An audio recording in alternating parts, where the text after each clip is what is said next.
Hello, welcome to Living Room News. My name is Whitney DeLay, and tonight's story is called The Plastic Dance, addressing our overuse of plastic and the environmental concerns.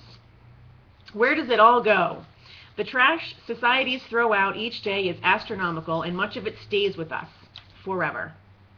The growing concern about our use of plastic and how to dispose or reuse it has magnified as our concern about the polluted state of our environment, our world, rises. Studies have shown that where plastic goes is to the ocean.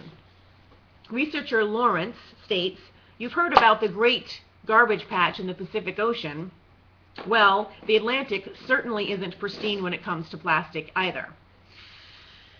They found that plastic was widespread throughout the western North Atlantic, primarily in fragments measured in millimeters, the size of pencil erasers or smaller. In other words, plastic has inundated our oceans, has actually become a part of its makeup.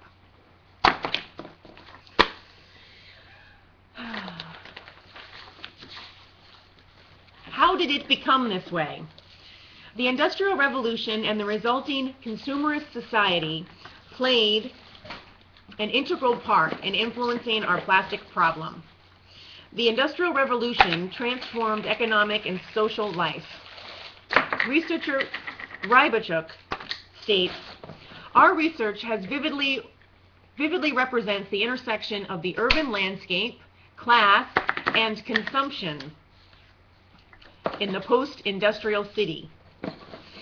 The Industrial Revolution created class differences, and it greatly increased the availability of consumer goods. Consumerism developed out of the desire for goods beyond everyday needs. What goods a person has also came to represent class identification." Rybachuk also writes, "Capitalism, another form of consumerism, is colorful, dynamic, growing, and belonging to the future." This statement highlights the intrigue behind consumerism. As industry developed, so did the science, and plastic was discovered as a super cheap alternative material to make goods out of. But plastic came with many problems. It does not disintegrate, and it leaches chemicals into our bodies and out into our environment. It also could participate in many health problems. Although these problems exist, so does the continuing need to consume, as well as the desire for convenience. What has been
use of plastic?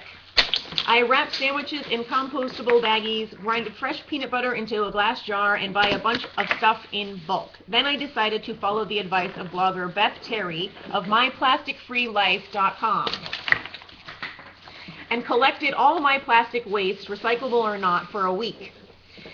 It is one thing to know theoretically all those random scraps add up, and another to watch the pile growing under the kitchen sink and imagine it floating forever in the Great Pacific Garbage Patch.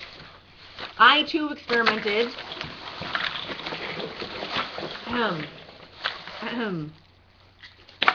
with the challenging our consumption of plastic by collecting plastic caps, and they are not recyclable, and any recycling business will tell you to remove them from the bottle. I was amazed at the results and used them in my performance art to share the impact with others.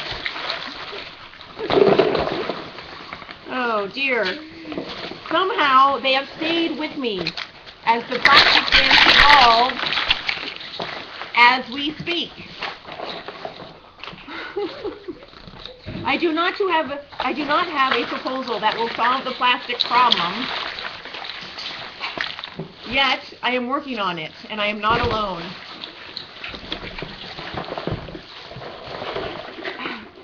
Some changes to begin with, which are accessible to all, are reusable bags, shopping at local farmers, paying attention to what we are buying, and support products with recycled packaging, compost, raise awareness, and seek more knowledge. It is an uphill battle, up the trash hill. Oh. Let's not become submerged. Oh, God.